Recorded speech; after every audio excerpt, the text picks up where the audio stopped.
पर नक्सलियों के खिलाफ अभियान में एक जवान जो है वो घायल हो गया है। ये बड़ी खबर इस वक्त सामने आती हुई गुमला से। नक्सलियों के खिलाफ अभियान में एक जवान घायल हुआ है। आईडी की चपेट में कोबरा बटालियन का ये जवान जो है वो आ गया। कुरुमगढ़ के मरवा जंगल में आईडी ब्लास्ट हुआ है। सर्च ऑपरेशन के दौरान आईडी की चपेट में ये जवान जो है वो आया और उस वजह से ये जवान जख्मी हुआ है। नक्सलियों के खिलाफ लगातार सर्च ऑपरेशन चलाया जा रहा है, जिस दौरान यह हादसा हुआ और एक जवान जो है वो इसकी चपेट में आया है।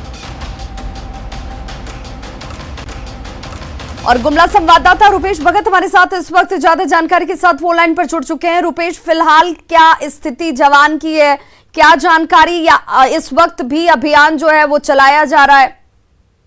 जी, मैं बता दूं कि नक्सलियों के विरुद्ध गुमला पुलिस लगातार अभियान चला रही है, जिसमें पुलिस के साथ सीआरपीएफ और कोबरा के जवान शामिल हैं।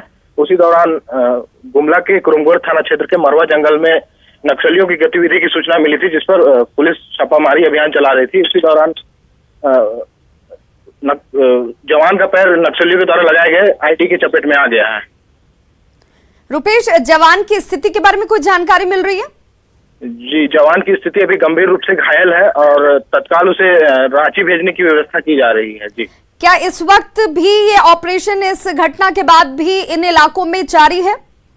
जी, जैसा कि हमें सूचना मिला है, ऐसा नक्सलियों को पुलिस ने चारों ओर से घेराबंदी कर रखी है। जी, नक्सलियों की संख्या को लेकर कोई जानकारी सामने आ पा रही है क्या?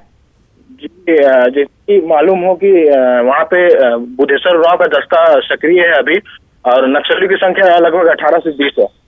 चलिए, बहुत बहुत शुक्रिया रुपेश इस जानकारी के लिए। आप इस बड़ी खबर पर नजर बनाए रखिए, आगे भी अपडेट लेंगे। फिलहाल तमाम जानकारी के लिए शुक्रिया।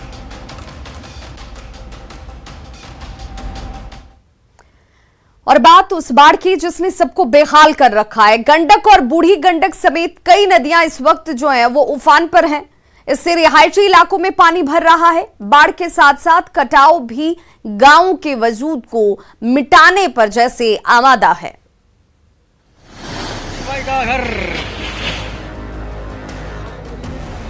गया पूरा चला गया। चंद पलों में पेड़ धड़ाम। ये है नजारा। जमीन का टुकड़ा पानी में विलीन। तूफान हो रहा है, तूफान हो रहा है, तूफान देखिए। जैसे जैसे कटाव हो रहा है, नदी नजदीक आ रही है। पूर्णिया के वायसी अनुमंडल में महानंदा और परमान नदी की तेज धार से पिछले 15 दिनों से कटाव जारी है। अभी तक खेती की 50 एकड़ से अधिक जमीन कटकर नदी में समा चुकी है। कई घर और सड़कें भी समा चुकी हैं।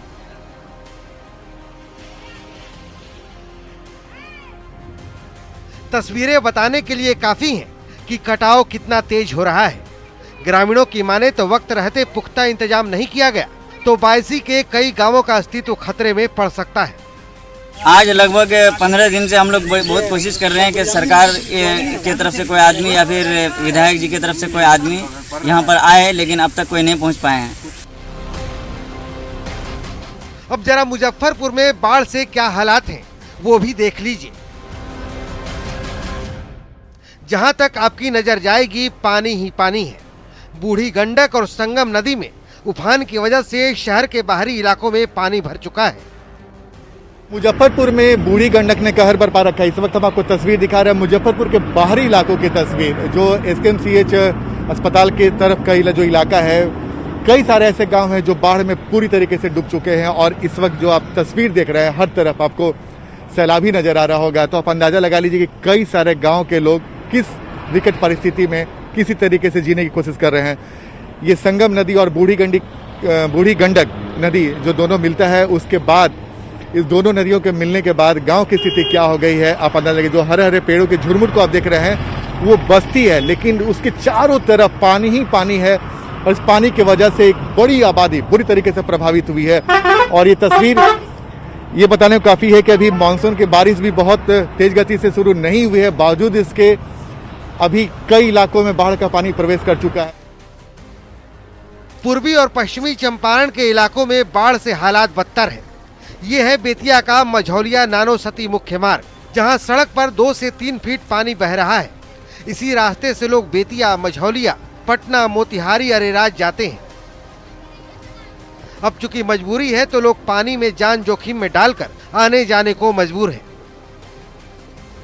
दरअसल इस इलाके में बहने वाली कोहड़ा और गोपी खाड़ नदी उफान पर है और दोनों नदियों का पानी तटवर्ती गांवों में घुस चुका है।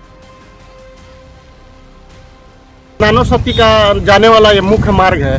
यहाँ से बेतिया जाने में भी इसको क्रॉस होकर जाना पड़ता है, चाहे इधर मोतिहारी जाना पड़ता हो या इधर अगर मझौलिया जाना हो तो इसी रास्ते से होकर जाया जाता है। बड़ी परेशानी हो रही है, लगभग 2 से 3 फीट पानी बह रहा है। यहाँ पे काफी कठिनाइयों का सामना करना पड़ रहा है। इधर गोपालगंज में गंडक के किनारे बसे गांवों में अभी भी गंडक का कहर जारी है। सदर प्रखंड के यादवपुर दुखहरण पंचायत के मेहदिया गांव में गंडक से भारी तबाही हुई है। अभी हम जादवपुर दुखहरण पंचायत के मेहदिया गांव में हैं और आप देखेंगे कि मेहदिया गांव के पास जो गंडक की जो मुख्य धारा है वो इधर लौट के आई है और उसकी वजह से जो गंडक का पानी कम हुआ है, लेकिन उसका साइड इफेक्ट दिखने को मिल रहा है। यहाँ पे देखें कि यहाँ पे जो छठ घाट जहाँ पूजा होता था वो पूरी तरह से पानी में डूब गया है और जो गंडक के जो धार है वो देखें आपके किस कदर धार जो है गाँव के पास से बह रही है। ये हाल है जुलाई के पहले हफ्ते का। जाहिर है अभी पूरी बरसात बाकी है। न्यूज 18 के लिए पूर्णिया से प्रवीण कुमार, बेतिया से प्रफुल्ल, गोपालगंज से मुकेश कुमार और मुजफ्फरपुर से आनंद अमृतराज की रिपोर्ट। और अब बात दरभंगा पार्सल ब्लास्ट मामले की, जिसमें